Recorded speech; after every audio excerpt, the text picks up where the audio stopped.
Jadi kalau ada orang yang susah-susah, ada persoalannya, ada masalahnya, dibaca-baca di surah Al-Kahfi. Karena kita ini rata-rata tidak terlepas dari masalah. Kita lihat wajah-wajah bermasalah semua. Baik berdiri aja kamu. Kalau ada masalah, ada persoalan, salat istihara, kemudian baca surah Al-Kahfi. 10 ayat pertama dan 10 ayat terakhir. Makanya itu surah Al-Kahfi adalah pertengahan lembaran Al-Quran ini. Waliyatalattab. Jadi perhitungan dari awal sampai pertengahan itu kemudian berlanjut di akhir. Itulah waliyatalattab, itu pertengahannya Al-Quran. Teman-teman, jangan lupa tonton terus sampai selesai. Dadah. Bye-bye, Mah. Makanya saya biasa berkata Bapak dan Ibu, kalau ada waktu untuk mengaji, baca ayat-ayat Al-Quran, maka lakukanlah. Karena ada masanya kita tidak bisa lagi mengaji, dan kita akan dibacakan ayat-ayat Allah di hadapan jasad kita yang sedang terbujur kaku. Kemudian ketika ada waktu untuk berjamaah, maka lakukanlah.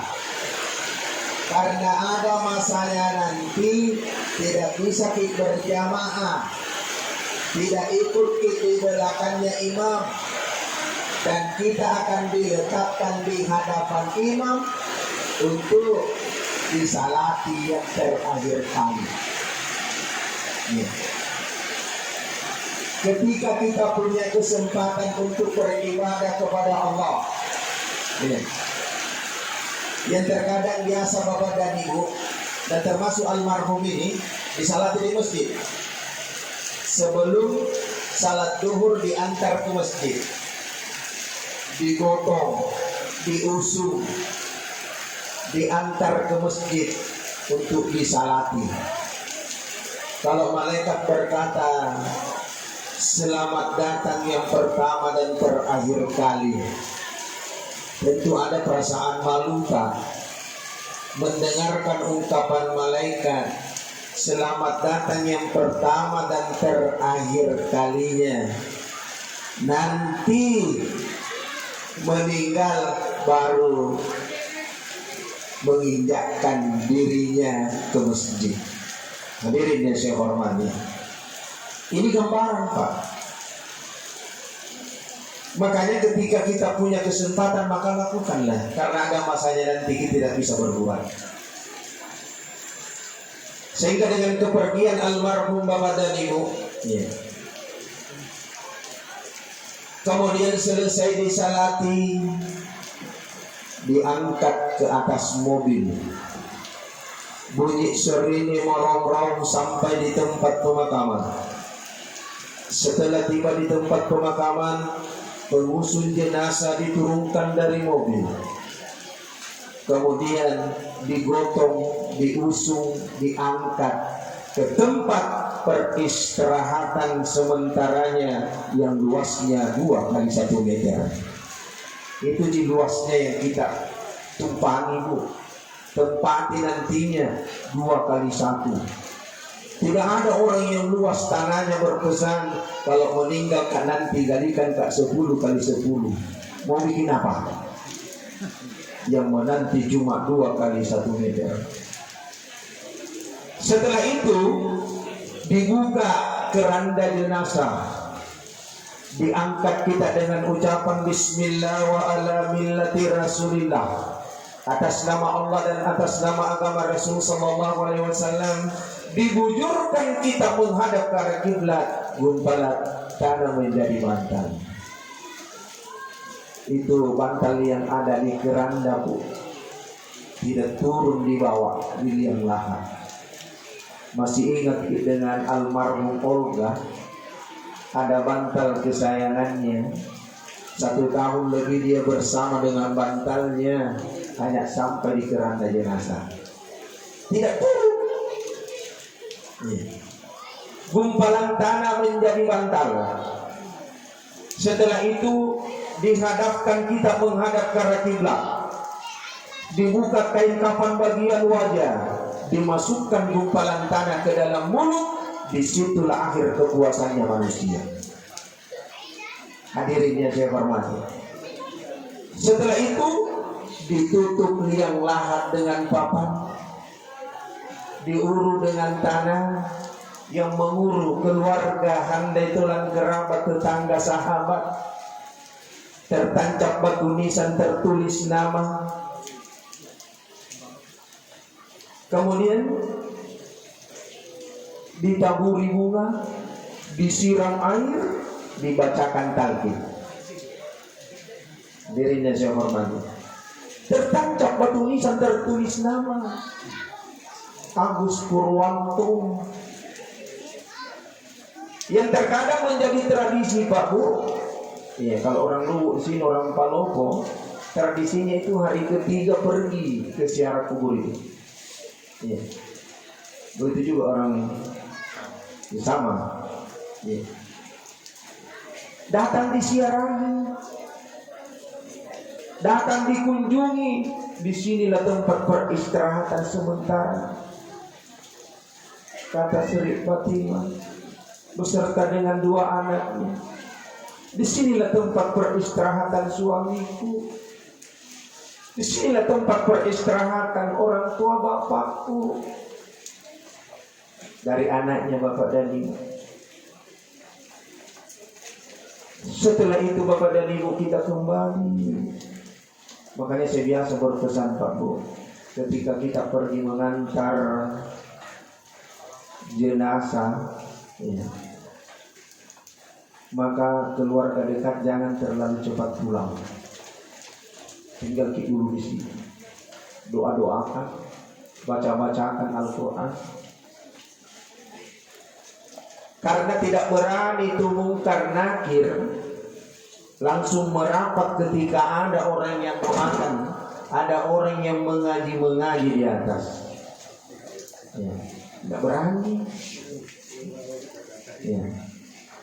Kalau perlu bermalam mengaji di sini supaya tidak datang mungkar. Ya, Bapak Ibu.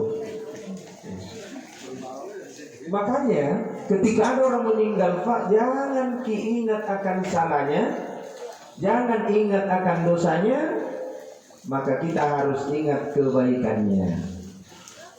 Nah, ketika dia mendapatkan siksaan dari dosa dan salahnya, Allah mewahyukan kepada malaikat Jibril, wahai malaikat Jibril, turunlah engkau ke alam kubur, alam barzah.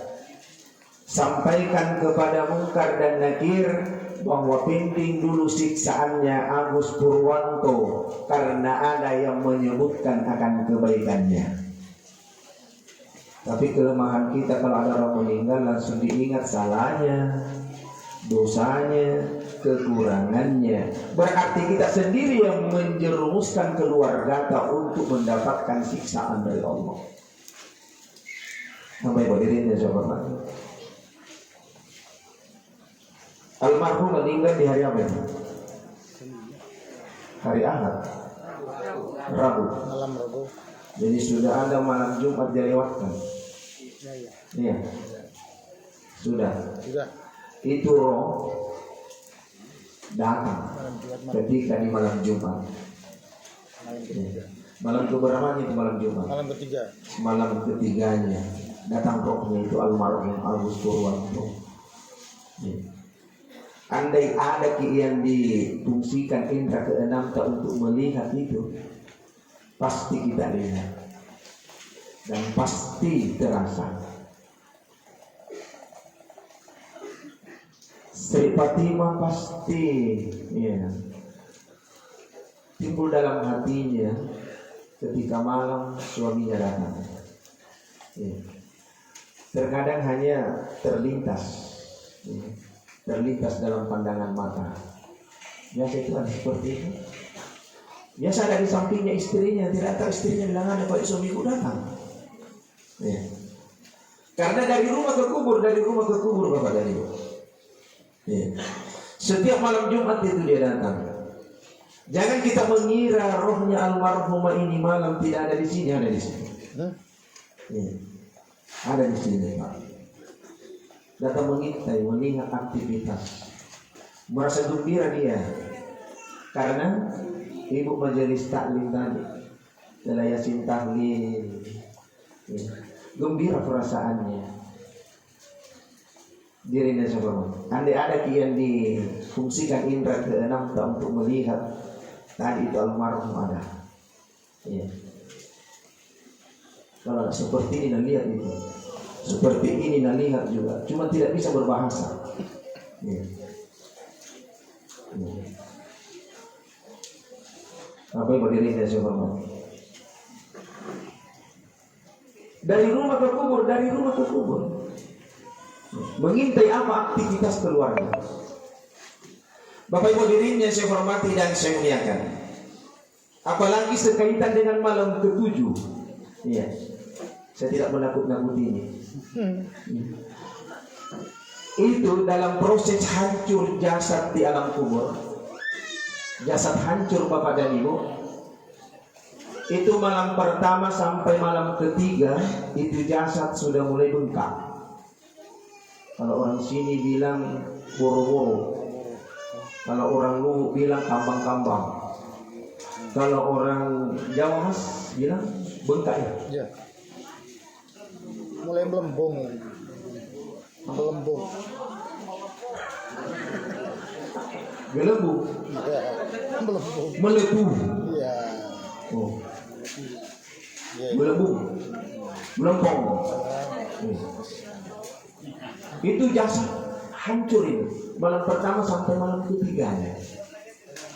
Malam kelima itu keluar darah dan nanah melalui telinga, hidung, mulut dan seluruh yang berlubang. Itu malam kelimanya. Malam ketujuh kulit-kulit sudah mulai terkelupas. Ya. Jadi itu yang biasa diheboh di Lulur, perawatan akan hancur malam ketujuhnya. Ya. Itu jasad hancur. Karena ada juga jasad tidak hancur. Ya.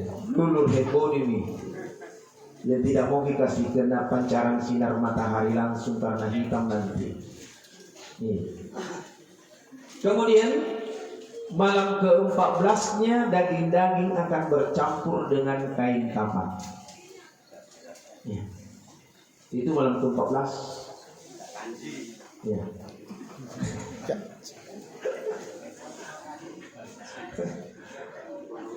Kain kafan bercampur dengan kain kafan. Malam ke-40 tulang belulang terlepas dari persendian. Ya. Karena yang ikat itu adalah daging. Nah dagingnya sudah bercampur dengan kain kafan, jadi tinggal tulang belulangnya. Ya. Terlepas itu. Ya. Kemudian hari ke-100-nya Allah angkat rohnya ke tempat berkumpulnya ruh sampai hari kiamat. Ya. Itu kalau orang paguyuban kenal dengan istilah paceke. Paceke, kenal nggak? Hah? Apa namanya? Oh gitu. Ya. Sama aja orang Palu ya. Paceke bola. Ya.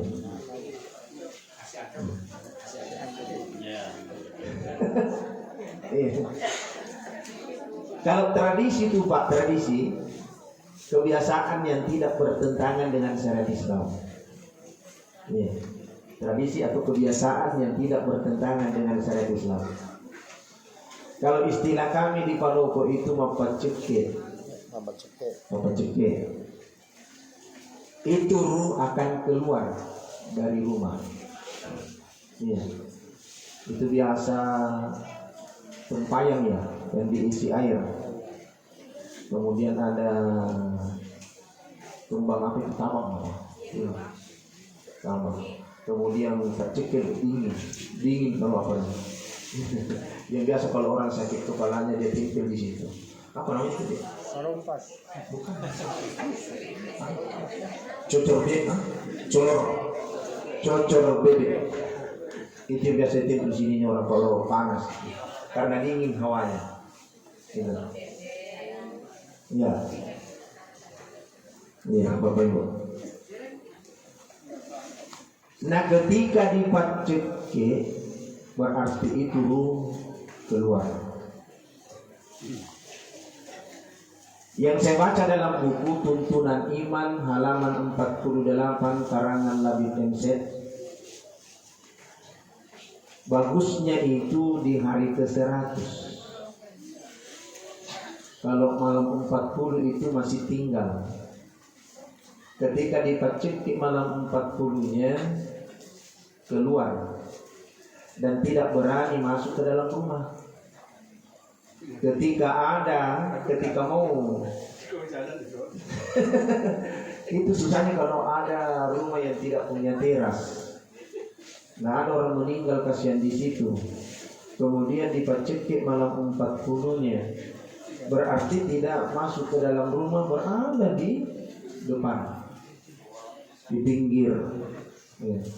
Ketika dia panas, kepanasan, ketika hujan, kedinginan. Ya. Cuma kita tidak lihat. Ya. Karena indra keenam yang bisa lihat. Sampai. Nah, ketika dipacekik malam 40, pasti ada peringatan-peringatan yang dia bisa berikan kepada tuan rumah. Terkadang terlintas dalam pandangan mata, kayak ada bayangan lewat. Terkadang menjatuhkan benda-benda di dalam rumah. Biasa itu bilang, kenapa begitu? Karama itu alter. Ya. Kemudian terkadang mengetuk-getuk. Ya. Jadi jangan heran nanti Ibu Sri Fatimah kalau rohnya suami tak sudah keluar dari rumah. Ya. Nah, ada peringatannya sama kita. Ya. Iya, tidak lewat pintu Pak, tidak lewat pintu keluar, lewat ventilasi. Sesuai dengan yang saya baca di buku Tuntunan Iman. Saya tidak tahu alasannya apa, sebabnya dia tidak lewat pintu padahal pintu lebar. Dia lewat ventilasi. Jadi susahnya itu kalau rumah tidak ada ventilasinya. Mau lewat mana? Iya. Nah, tidak lewat pintu dia. Dan keluarnya dia itu, ya, dari jam 2 sampai menjelang terbit fajar. Iya. Dia keluar dari rumah larut malam. Iya. Diri dia seberman. Tidak mau kesiangan, dapat siang. Iya. Itu. Makanya Bapak dan Ibu, ketika yang saya baca di buku itu, bagusnya itu dipaceke di hari ke-100, sore ke-100-nya. Karena dalam penjelasan riwayat, roh itu akan diantar, dikawal oleh malaikat yang Allah tugaskan untuk mengawalnya itu di hari ke-100. Ya. Di hari ke-100-nya diantar ke tempat berkumpulnya ruh sampai hari kiamat. Jadi kalau Ibu Sri Fatimah mau pacik nanti rohnya suaminya di hari ke-100, tidak usah panggil penceramah, cukup ibu-ibu majelis taklim hadirkan untuk baca Yasin tahlil. Ya. Supaya roh itu dikawal dengan bacaan Yasin dan tahlil. Dirinya saya hormati. Ya. Ya. Karena begitu kaedahnya itu surah Yasin. Karena banyak itu orang-orang tidak mau baca surah Yasin di rumahnya kalau tidak ada orang sakit. Nah, nanti orang sakit baru mau baca. Nanti ada orang yang sakarat baru mau baca. Padahal ya, manfaatnya, kemuliaannya dari surah Yasin 83 ayat ya, sangat penting untuk dibaca. Dirinya saya hormati. Apalagi kalau ada suami-suami yang sering kagili-gili, bacakan di surah Yasin. Apa itu gini? Tutup dengan surah An-Nas, tapi jangan dibaca terang-terangan. Ya. Ya. Kalau belum mampu dengan surah Yasin, dengan surah An-Nas, ya, ikutkan kita dengan Inna lillahi wa inna ilaihi raji'un. Aman itu.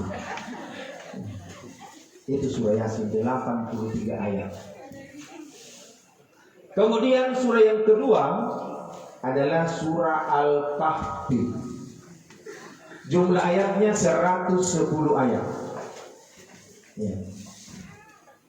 Al-Kahfi itu artinya gua. Ya. Ya, gua. Muridnya Nabi Musa yang dikejar oleh raja di kala itu kemudian lari berlindung ke dalam gua bersama dengan anjing. Makanya anjingnya itu Ashabul Kahfi ya. Satu-satunya anjing yang mendapatkan prioritas jadi penghuni surga. Kalau anjing-anjing yang berkeliaran sekarang saya tidak tahu antrian itu berapa. Ya. Itu nama anjingnya Ashabul Kahfi. Siapa tahu ada nama ibu yang mirip. Jirani. Ya. Ada yang bernama Jirani. Berarti namanya ya, anjingnya Ashabul Kahfi. Kenapa ibu? Karena anjing yang penghuni surga. Ya. Tidak apa kita pelihara anjing. Ya. Kalau daerah itu banyak palukatnya, banyak pencurinya. Ya, apa? Ya. Karena itu penciumannya itu anjing lebih tinggi 20 kali lipat dengan penciuman manusia. Hanya satu makhluk yang kalah itu anjing adalah cacing. Tapi itu cacing, dia jarak 1 kilo, dia tahu itu bau bangkai. Dia kunjungi kalau cacing. Ya. 20 kali lipat kalau penciuman manusia dengan penciuman anjing. Ya. Tidak apa nih? Tidak pelihara, yang penting tidak masuk ke dalam rumah. Ya. Karena air liurnya dia jadi najis. Ya. Air liurnya dia jadi najis. Dagingnya haram bagi kita, tapi ada juga orang yang tidak haram bagi daging anjing. Ya. Ya. Yang penting kita tidak tersentuh dengan liurnya. Ya. Biasanya juga ibu-ibu biasa air liurnya meleleh, tapi tidak najis. Bukan najis. Ya. Melelehnya jatuh di dadanya suami, tidak najis. Cuman air liur. Tapi kalau liurnya anjing, najis. Ya. Dirinya seorang. Jadi kalau ada orang yang susah-susah, ada persoalannya, ada masalahnya, baca-baca di surah Al-Kahfi. Ya. Karena kita ini rata-rata tidak terlepas dari masalah. Ya. Kita lihat wajah-wajah bermasalah semua. Baik dirinya seorang. Ya. Kalau ada masalah, ada persoalan, ya. Salat istihara, ya, kemudian baca surah Al-Kahfi. Ya. 10 ayat pertama dan 10 ayat terakhir. Ya. Makanya itu surah Al-Kahfi adalah pertengahan lembaran Al-Quran ini. Waliyatalattab. Ya. Jadi perhitungan dari awal sampai pertengahan itu kemudian berlanjut di akhir. Itulah waliyatalattab, itu pertengahannya Al-Quran. Dan kenapa ada berwarna merah terkadang di situ tulisannya? kertasnya, iya, berwarna merah. Dalam riwayat yang saya pernah baca, iya, di zaman Khalifah Utsman bin Affan, sementara mengaji baca-baca ayat, kebetulan yang dia baca itu adalah pertengahan itu, waliyatalattaf, kemudian ditusuk belakangnya, iya. Kemudian keluar darahnya dan jatuh pada Quran itu. Ya. Itu riwayat yang saya baca itu.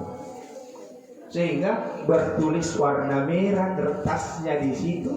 Ya. Kertasnya dengan tulisannya ya, wal yatalattaf. Pusarnya Quran itu, pertengahannya. Ya. Kalau kami dulu di kampung Pak Bu belajar mengaji, yang saya itu hilang itu tulisan yang warna merah itu. Nasube orang. Ya. Kemudian dia bakar terkadang, kemudian dia kasih masuk di dalam air, kemudian dia minum. Ya. Orang kampung begitu. Saya masih sampai itu. Suruh orang minum itu supaya lancar kita belajar, lancar kita membaca. Nah,